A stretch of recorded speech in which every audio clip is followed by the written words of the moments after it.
Hello बच्चों, sky learning में आपका फिर से स्वागत है। तो क्लास 10th कैसे हैं आप सब? आई होप अच्छे होंगे, पढ़ाई बढ़िया चल रही होगी आप सबकी। तो लाइट चैप्टर कर रहे हैं हम लोग यहाँ पे। तो आज हम करेंगे लाइट चैप्टर का सेकेंड लेक्चर जो कि है रिफ्लेक्शन। इससे पिछले वीडियो में मैंने डिस्कस किया था इंट्रोडक्शन टू लाइट, ठीक है। तो आज हम करेंगे रिफ्लेक्शन। नोटबुक निकाल लो, हेडिंग बना लो, रिफ्लेक्शन ऑफ लाइट। स्टार्ट करते हैं बच्चों। Reflection,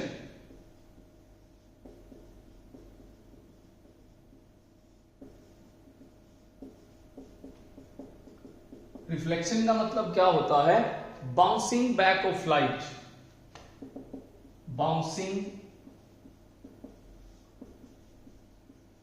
back of light in the same medium, in the same medium। Light किसी भी स्मूथ सरफेस पे, ठीक है, जैसे मिरर, इन पे स्ट्राइक करती है और उसी मीडियम में वापस चली जाती है। इस चीज को हम रिफ्लेक्शन बोलते हैं। जैसे हम किसी भी मिरर में आप खुद को देखते हो तो आपको आपकी इमेज दिखाई पड़ती है। तो कोई भी चीज जो हम देख सकते हैं वो रिफ्लेक्शन की वजह से होता है। सिंपल एग्जांपल लेता हूं। अब आप लोगों को यहां पे मैं दिख रहा हूं, just because of that light मुझ पे गिर रही है, मुझ पे गिरने के बाद कैमरे पे गिर रही है और कैमरे के अंदर मेरी इमेज शो हो रही है, ठीक है। और अगर मुझ पे लाइट नहीं गिरेगी, इसका मतलब यहां लाइट नहीं है, तो रिफ्लेक्शन नहीं होगा, मैं आपको दिखाई नहीं पड़ूंगा। हमें कोई भी चीज दिखती है जस्ट बिकॉज ऑफ रिफ्लेक्शन। याद रखना इस चीज को। अब रिफ्लेक्शन जो होता है ना बच्चों, ये दो तरह का होता है। Types of reflection, types. पहला होता है हमारा इसके अंदर रेगुलर, दूसरा होता है इररेगुलर। इररेगुलर का दूसरा नाम डिफ्यूजन भी होता है। समझ में आ रहा है? डिफ्यूजन। रेगुलर का मतलब क्या होता है? एक ऐसा सरफेस जहां पे आपको आपका फेस या आपकी इमेज दिखाई दे, जैसे शीशा, मिरर, वहां पे आपको जो आपके ऊपर लाइट स्ट्राइक करके मिरर पे स्ट्राइक करती है, तो वहां से आपको आपकी इमेज दिखाई देती है, ठीक है। रेगुलर के अंदर क्या होता है, अगर मैं डायग्राम से समझाऊं, रेगुलर रिफ्लेक्शन, इसमें एक सरफेस है हमारे पास, यहां पे लाइट गिरेगी और ऐसे चली जाएगी, ये नॉर्मल है, ठीक है। एक रे और आई यहां पे, ये यहां चली गई, ये पैरेलल होनी चाहिए इस तरह से, ठीक है। ये सारी रेज एक दूसरे के पैरेलल होनी चाहिए। क्लियर हो गया? ये ऐसे यूं, ठीक है। इसको बोलते हैं हम लोग रेगुलर रिफ्लेक्शन, जिसमें सरफेस जो होता है हमारा वो कैसा होता है? मिरर जैसा, स्मूथ सरफेस। डिफ्यूजन का मतलब क्या होता है?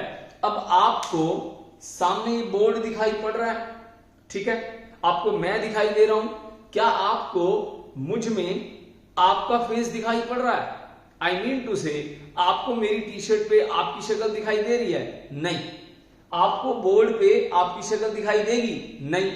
दीवार पे आपकी शक्ल दिखाई देगी? नहीं। इसका मतलब जो चीजें आपको दिख रही हैं और उस पे आपकी इमेज दिखाई नहीं पड़ रही, उस चीज को हम क्या बोलते हैं? डिफ्यूजन। जैसे अगर मैं यहां पे खड़ा हूं तो मुझे इस बोर्ड पे मेरा फेस दिखाई नहीं देगा। क्यों? क्योंकि ये इररेगुलर सरफेस है, स्मूथ सरफेस नहीं है। समझ में आ गया? इसके ऊपर अगर बोर्ड पे या दीवार पे लाइट स्ट्राइक करेगी तो उसका डायग्राम कैसा बनेगा? ध्यान दो।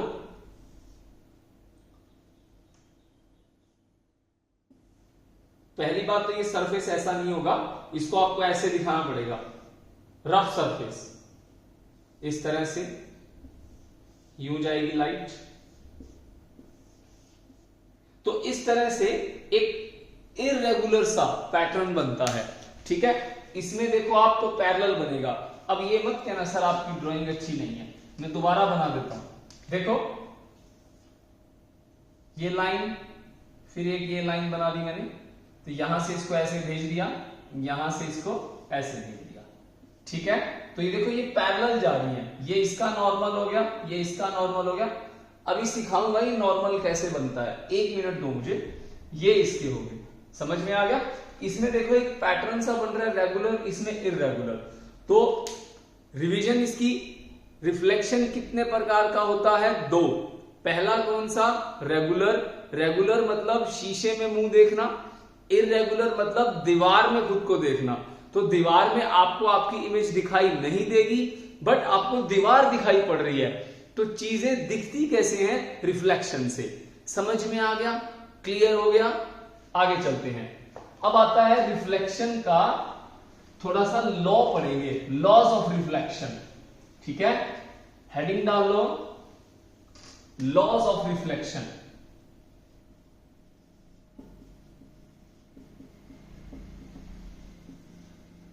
बच्चों पहला लॉ होता है, पहले तो डायग्राम बनाएंगे।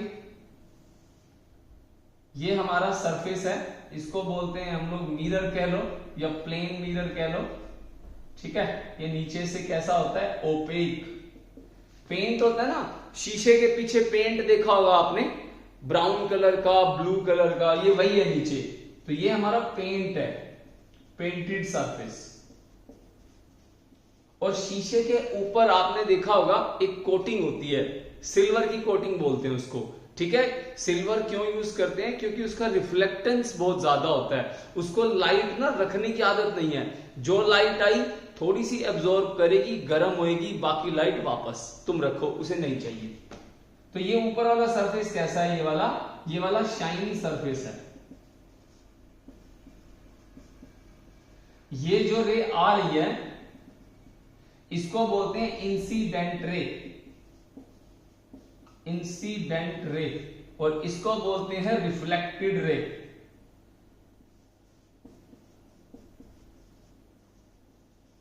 ठीक है, रिफ्लेक्टेड रे। अब बात आती है लॉ की। लॉ नंबर 1 क्या कहता है? पहला लॉ नंबर 1 कहता है ये जो आई एंगल है और ये जो आर एंगल है, आई एंगल को बोलते हैं incident angle. I is the incident angle, incident angle. और आर जो है इसको बोलते हैं रिफ्लेक्टेड एंगल, रिफ्लेक्टेड एंगल। दूसरी बात, ये जो डॉट डॉट लाइन मैंने लगाई है इसको बोलते हैं नॉर्मल रे, ठीक है। नॉर्मल, नॉर्मल का मतलब होता है फिजिक्स में परपेंडिकुलर। नॉर्मल का मतलब साधारण नहीं है, यहां पे परपेंडिकुलर। तो आप कभी भी कोई नॉर्मल बनाओगे ऐसे, तो इसका मतलब ये 90 डिग्री का एंगल है सरफेस के साथ, ठीक है। और जो इंसिडेंट एंगल होता है वो बनता है नॉर्मल के साथ, याद रखना इस चीज को। तो लॉ नंबर पहला क्या कहता है? ये कहता है angle I equal to angle r. Note करो, angle I equal to angle are होता है। और एंगल आई बनता किसके साथ है? एंगल आई बनता है इंसिडेंट रे एंड नॉर्मल रे के बीच में। लिखो ये लाइन भी, angle I is the angle between incident ray and normal ray. Note करना छोटी छोटी चीजें, ठीक है। और आर एंगल किसमें होता है? रिफ्लेक्टेड रे एंड नॉर्मल के बीच में। आर एंगल किस किस के बीच में होता है? R angle R angle between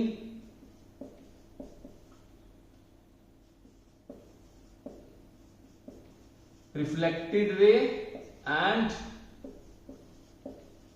normal रे।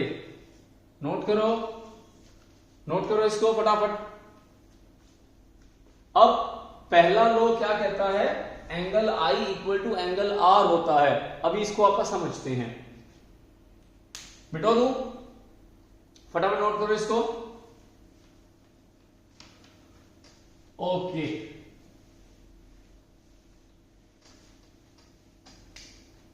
तो एग्जांपल ले लेते हैं बच्चों।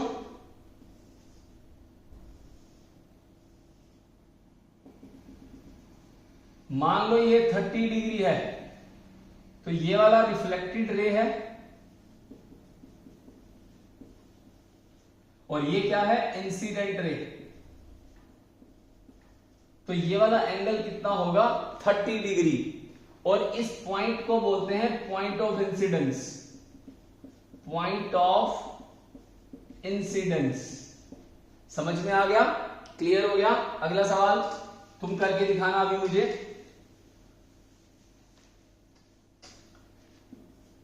सेकंड, अगर मान लो मैं तुम्हें बोलता हूं ये एंगल 45 डिग्री का है, तो ये एंगल कितना होगा, फटाफट करो इसको। अगला क्वेश्चन,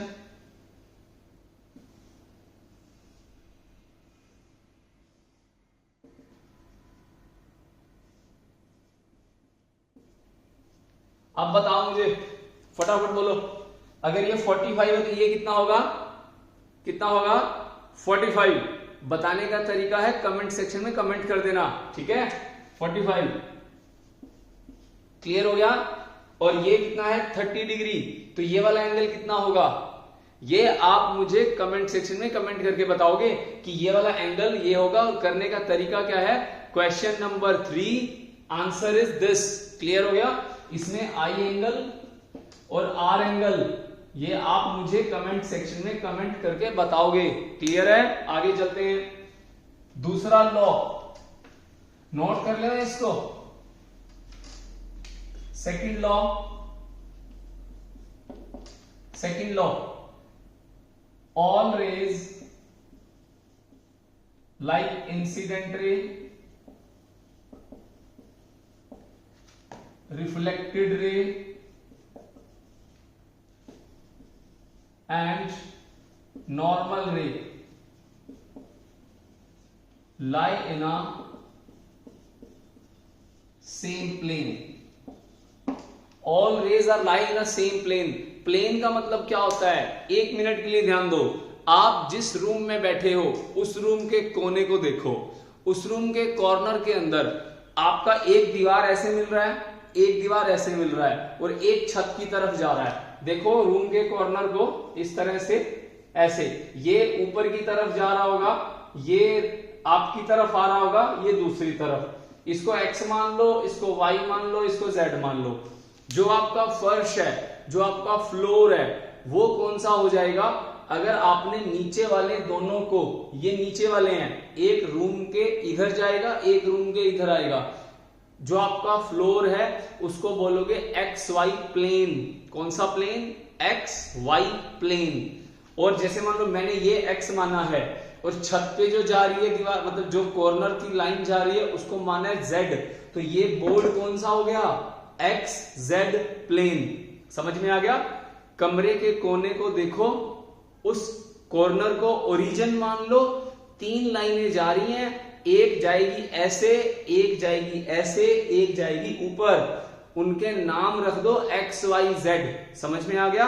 अगर आपने नीचे वाले दोनों को एक्स वाई माना है तो नीचे वाला प्लेन कौन सा हो जाएगा, एक्स वाई प्लेन। याद रखना इस चीज को।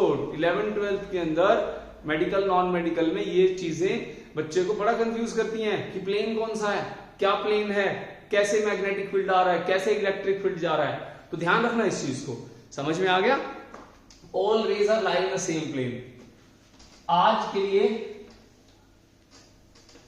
जो टॉपिक है हमारा वो यही है, इतना ही करेंगे। एक छोटी सी बात, एक स्पेशल केस लेंगे आज के लिए। नोट डाल रहे,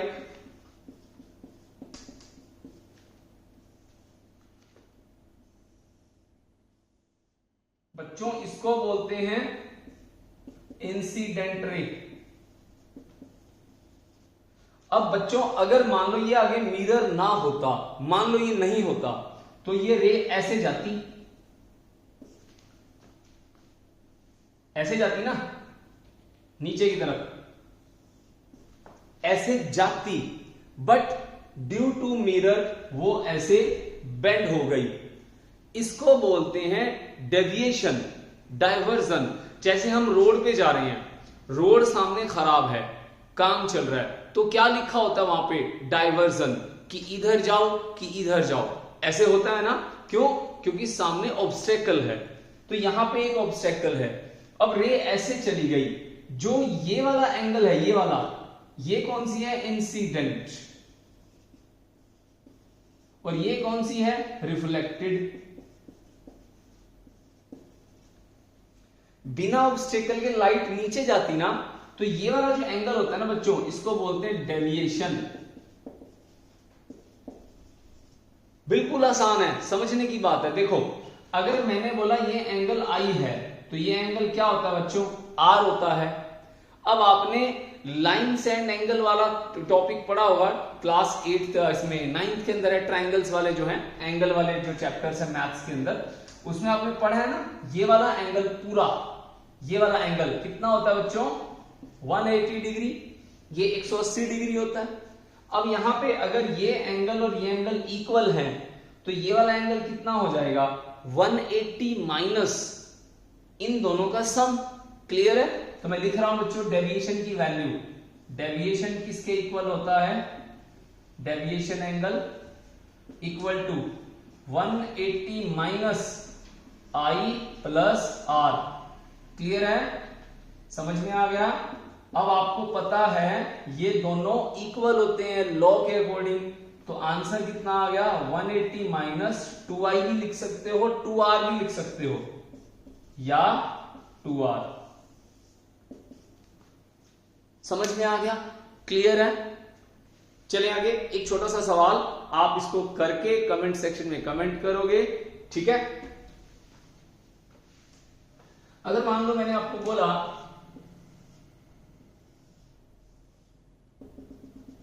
ये वाला एंगल 30 डिग्री है, तो डेविएशन एंगल कितना होगा?